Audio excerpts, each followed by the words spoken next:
Hello, squirrel friends. Welcome back to my channel and doing another book review and eye makeup. Today we're going to be doing Evil Queen look for Halloween, and we're keeping with the horror novels. So we're going to start with a horror novel that's one of my starter ones after Stephen King. It was written in 1986, so it's almost as old as I am, which is old.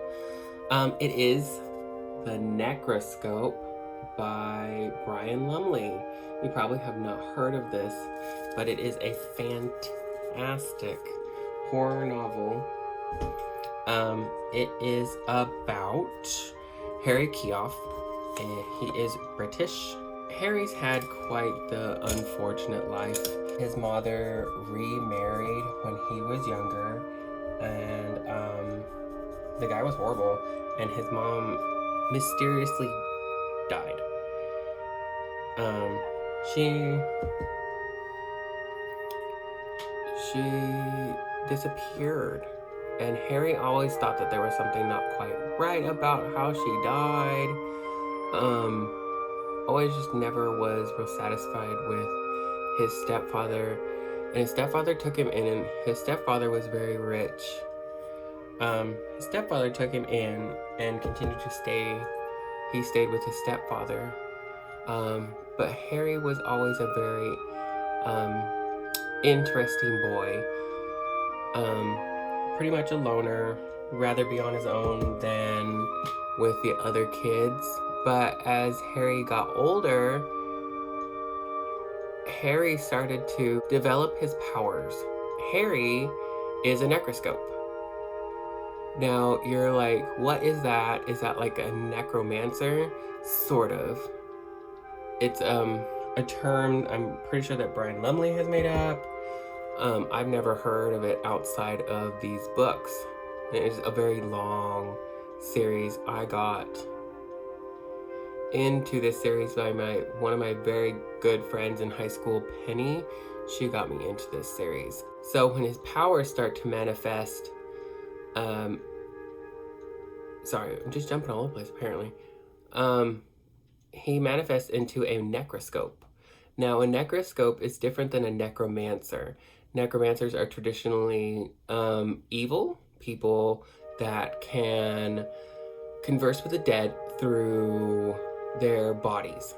So like dissecting them or pulling different parts out of their different organs out, or reaching into a body and pulling out what organ, and whatever organ they bring out, that is the omen or sign that they're, whatever will indicate what they're looking for. So what kind of, they use it more as like divination rather than magic is normally what necromancers are, but necromancers also are pretty much just in control of the dead. But Harry is different. Harry is quite a good person, and Harry can just talk to the dead. So Harry starts conversing with the dead, I think probably about in high school. And the first person he talks to is his mother. And he starts conversing with her. In this universe, your body stays, your soul stays where your body is. So if you're buried, your soul stays there, and you are pretty much just trapped in that one little area. Well, until Harry comes along. But Harry starts talking to his mom, and he's like, I can hear her in this little swampy area, in a stream near his house. And he starts talking to her, and he finds out that his stepfather killed her. He killed her and then made her body wash downstream, and that's where she landed, was in this marshy area, and that's where she is. Harry ends up talking to her and giving her the closure she needs to move on. So you can move on from where you are, but you're pretty much trapped in whatever location your body has stayed. So if you are in Brian Lumley's mythology, if you are cremated, your soul gets kind of burnt up and dispersed into different parts to where it doesn't really have any cohesive, is the word I'm looking for. But through Harry, a lot of people, he starts really hanging out in the nearby graveyard, and as he grows older, he starts traveling a little bit and finding different graveyards to talk to well-known dead figures in European history. So he starts talking to Mobius, the mathematician, and Mobius has figured out how to open up portals, rips in time to teleport if you can work the math right. And Harry is super intelligent and he can work the math right. Harry, through meeting all these people, gets a lot of information. He starts learning quite a bit and making something of himself through learning from these other people, especially Mobius. Mobius teaches him a ton. And so as we go on, he starts learning how to teleport. Well, that's only one part of the story. After he does this and starts learning more about the dead, he actually helps them to learn how to manipulate their own time and space and move out of their own graveyards. So helps some move on, but does just get to talk to a lot, which wouldn't that be cool to go back and be able to talk to some of these very interesting people in our history. But also Harry ends up discovering through his travels a sleeping buried vampire. So he discovers a vampire that is sleeping in a cave. Well, not sleeping, but has been like trapped, murdered, and put into this cave in Romania, or I think somewhere in Romania.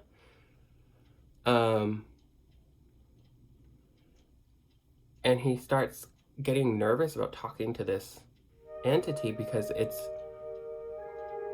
very devilish, where it's like, well, if you come help me, maybe I'll help you. And that seductive, like, snake kind of thing, like Adam and Eve. But he starts getting nervous about that. And then we get into another part of the story, another part of the book, where we start learning about a secret organization within the British government. Well, and apparently it's in all governments, called E-Branch. And they are a group of individuals within our governments that have psychic powers. And this is something that Harry starts understanding once he gets older. Probably about in his early 20s, he starts meeting these people. And he really doesn't want much to do with them, but he plays along pretty much because he is really, really powerful. They come in all kinds of different shapes and sizes of psychic abilities, like telepaths, people that can scry, empaths, a lot of people, a lot of cool powers. So he starts meeting them and becoming more involved in them, but he doesn't really ever want to be part of E-Branch. They keep trying to recruit him, but Harry's his own person. But through this, they have the opposition. The opposition is, because this is coming out of the 80s, it kind of dates itself. The opposition is the Russian E-Branch. And one of their head people is the opposite of Harry. How Harry is a Necroscope, Dragosani is a necromancer. And Dragosani's pretty bad. He is very, very bad. very, very bad. Not a good person. He does the divination and stuff through dead bodies. Ooh, yeah, that's so gross. No, I guess it's not gross, but it's not my cup of tea. But kind of through Harry, Dragosani starts meeting Thibor, the entity I talked about earlier, and starts being seduced by him to come investigate Thibor's grave, or where he's locked up. And Thibor is a vampire. So Thibor tricks Dragosani into coming and helping and getting him out, sort of. But the vampires in this world can get other, well, not get, but infect other people through different means. It's not necessarily through bite. They can infect them through spores as well. So when Dragosani goes up there, he infects Thibor, infects Dragosani with his spores to get him to be infected into being a vampire. And now Dragosani is a vampire. And Harry understands all this stuff and gets involved in trying to be a vampire hunter, and then has to convince the E branch that the vampires are actually real. They're not just the opposition, they're real. They're real. Dragosani does this, and he's a really bad person. He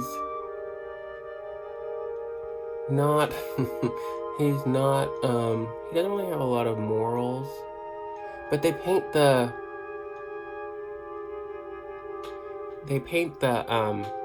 Russians like that they're not real great people,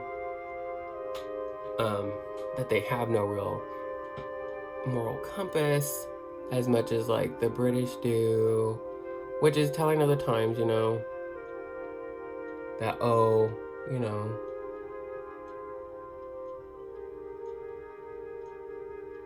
those Russians, they don't like us. Interesting. But it is a very interesting book. Okay, I'm gonna put on my eyeliner. I'll be right back. Okay. So, did my eyeliner. So Harry ends up convincing them that they need to get onto this and start investigating more into these vampires before Dragosani takes over the world with his vampire minions, apparently. Which is really, really, this first book isn't like super terrifying. The ones that got later on in the series are really, really good. They are super scary. You end up finding out, like, the third book in the series is called The Source. And you start finding out where the vampires came from originally, which is really cool. They come from another world, and the portal to that world is in Transylvania, of course, right? Because that would make total sense. And so they come through into this world from that portal, and Harry starts investigating, and he actually gets to go in that world. And so there's a whole trilogy of Harry and some of Harry's children get to go in there and investigate these other worlds. Very interesting series. I enjoyed them quite immensely. I thought they were super interesting, fun. It's a different take on vampires, especially in the vampire world. And you get to hear a lot of like the E branch and the conspiracies and espionage. So if you like espionage mixed up with a little bit of like fantasy horror, these books are awesome for that. So if you enjoy a lot of like the spy novels, this one will be good for you, because you get to like get that spy novel stuff with the supernatural vampires and psychic abilities. Is really cool. I think Brian Lumley does a really good job of writing these books out, especially how long they've gone. He brings Harry into a lot of things. You learn way more about Harry's abilities and what he is capable of doing, which that in itself is kind of terrifying, because Harry's got some powers. Harry's got some abilities. And some of the vampires that he goes up against are really powerful beings in this world that have stayed under the radar. He does go into some of like traditional vampire folklore and talks about it related to his vampire folklore. So he ties that into like some of the Dracula type folklore, where they try to stay as hidden as possible in this world, where in the world where they come from, they're not. They are the rulers in that world. And the things they can do in that world, they make a lot of people vampires, and they can use their bodies for different, to turn them into different creatures. Imagine. There's some, like, I enjoyed it because there were some, like, flying creatures. They turn people into flying things. Dude, really? I don't know, girl. So I probably didn't do a really great job of, like, describing this book to make you think it's horrifying, but I thought it was really fun. Each of the books have a different skull on the covers. And the espionage stuff, I actually enjoyed, and I don't really enjoy that too much, but I actually did. I thought it was really fun to hear about the government, like, interplay between, like, British and Russian. They don't really get into American too much. They probably just think we're too silly. But, yeah. I enjoyed that a lot, hearing about the different governments and how they get into each other, and some of, like, the crossover. There is some crossover with the different governments. But what do you think of the look?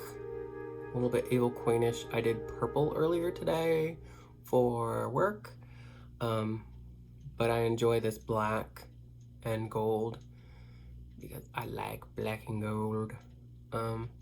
Luxe colors, I guess. Makes my eyes look really, really brown too. Okay, guys. So that's the book review. I'm gonna start doing book reviews on Saturday now, because I think I get more people to watch them on Saturdays. I think Tuesday gets kind of lost in the shuffle of things.